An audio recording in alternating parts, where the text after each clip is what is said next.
There we go. All right. Kind of struggling with my improvised camera holder. You're actually sitting on two pieces of firewood. I was inspired to do a real quick video.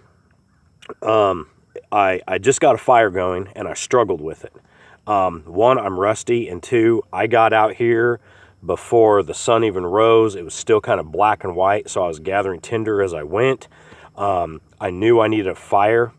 The temperature is really swinging kind of wild here. It's mid-March in Missouri, and we're actually kind of having an early spring, to my experience anyways. The last 9 years I've been here, usually March is or can be our coldest month.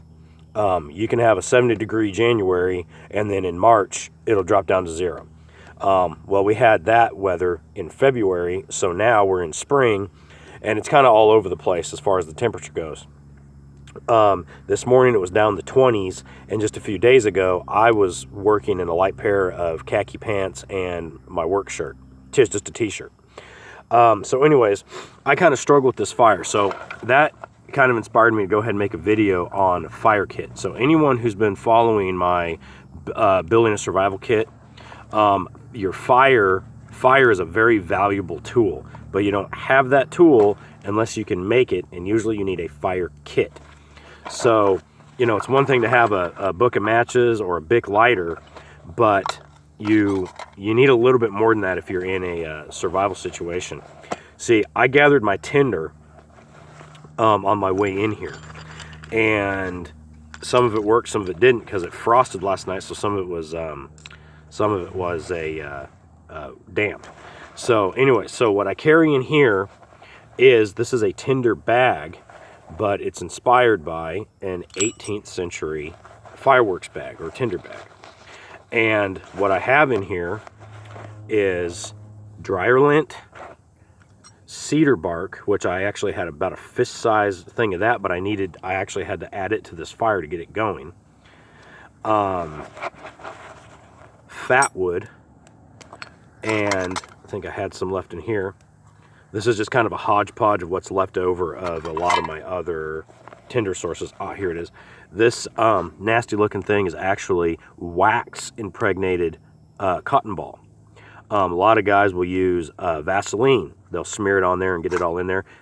Either way, it works just fine. And if you prep these correctly, they will take a spark from a ferro rod. Okay, that shoots like a 2,000 degree sparks. Now I also have just a Bic lighter.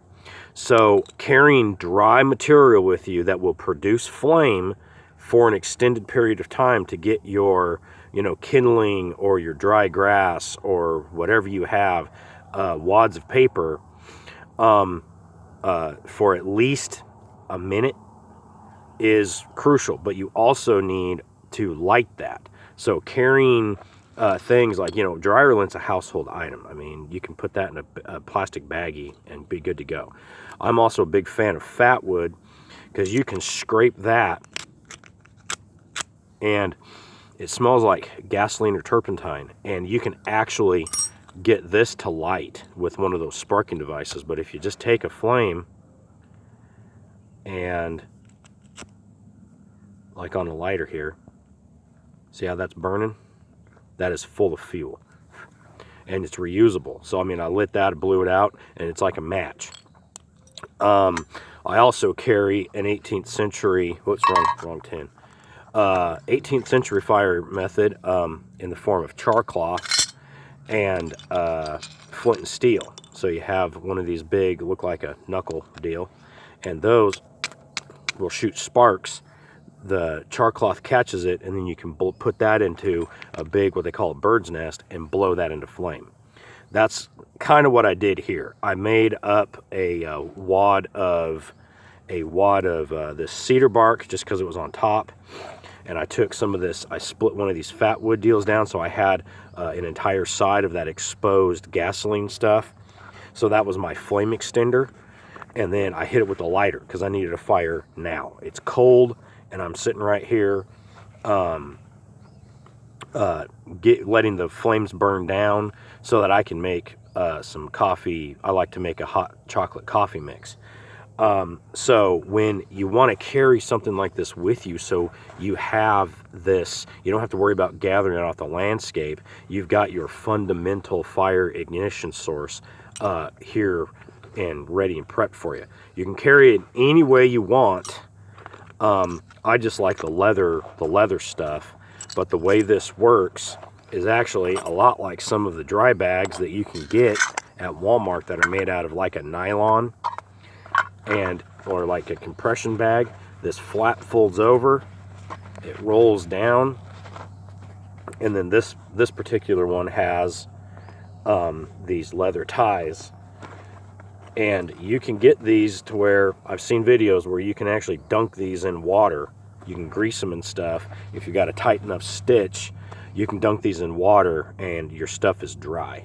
So that's a good thing to have, is a fire kit with something that you can, lighters something that will produce flame, and then a tinder source or something that'll burn for a while, that then you can put your sticks and kindling and stuff on and then get yourself a raging fire.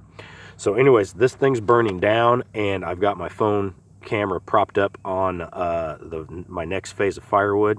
So anyways, food for thought. Build your own survival kit, the fire resource.